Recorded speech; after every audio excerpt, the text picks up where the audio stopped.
option C, I stay in the same position I was a few minutes ago.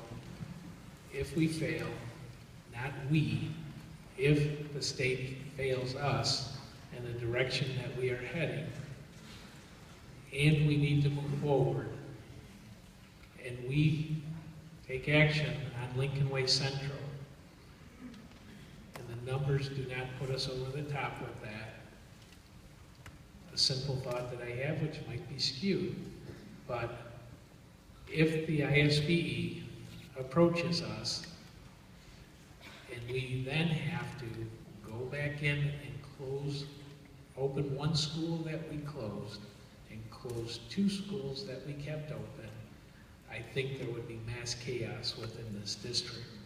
So with that, I am certainly stating clearly that I am opposed to Lincoln Way Central option C for that one reason only.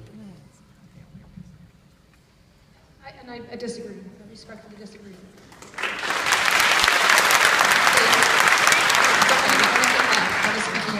Thank you. Central, option C, Central, the least amount of students are we know these things, but I'm just going to say them. I think we've all gone over these. But clearly the least amount of students are displaced, only 26%.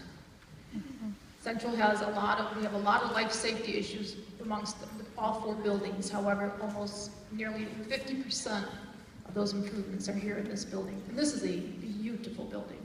It is a 61-year-old building, but you would never know it. So I'm not trying to say anything negative to Central, but it has a lot of other needs that need maintenance.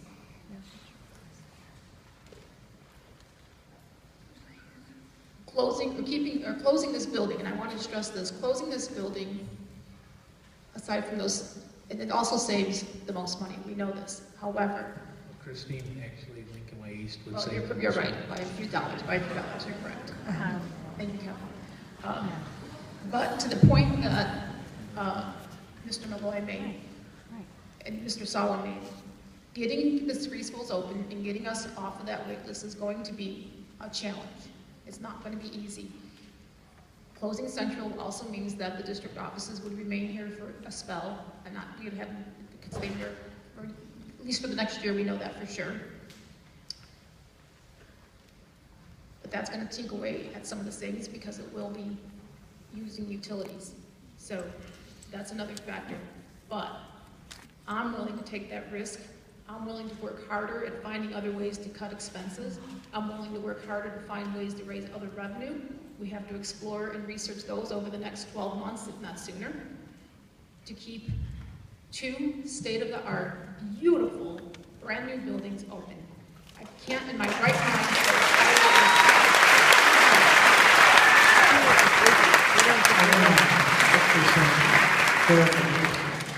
Christine, with the life safety and whatnot, are you suggesting that the kids are not safe in the school? Absolutely not. Absolutely not. We would never send kids to school today if they weren't safe. Absolutely not.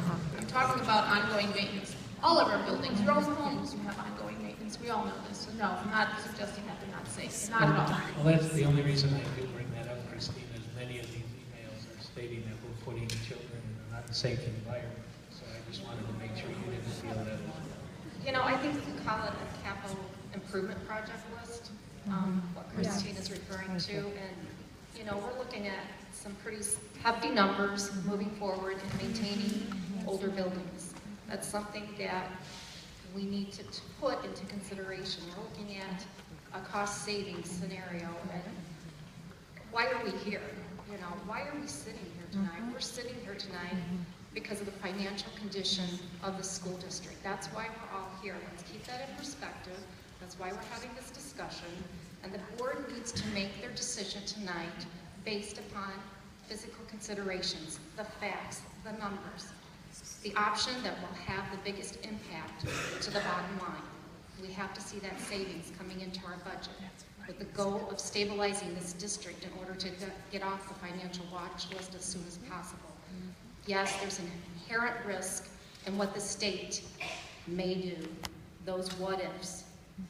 But you know, we've been there, we did the what-if, we have 4 schools, and now we gotta say goodbye to one of them.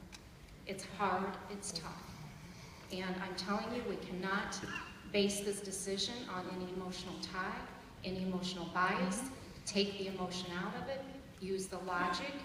Don't base your decision on any personal agenda that you may have. Don't base it on the what ifs. You need to base it on the logic, sound logic.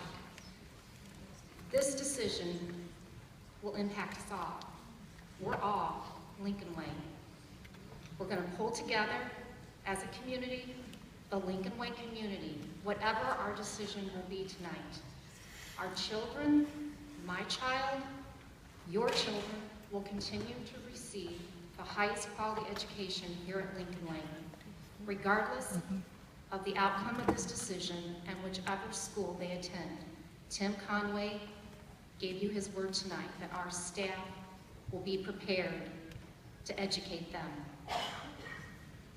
Many of you may not be familiar with the alma mater, but the alma mater begins, Lincoln Way, ever true, let us pledge our heart to you.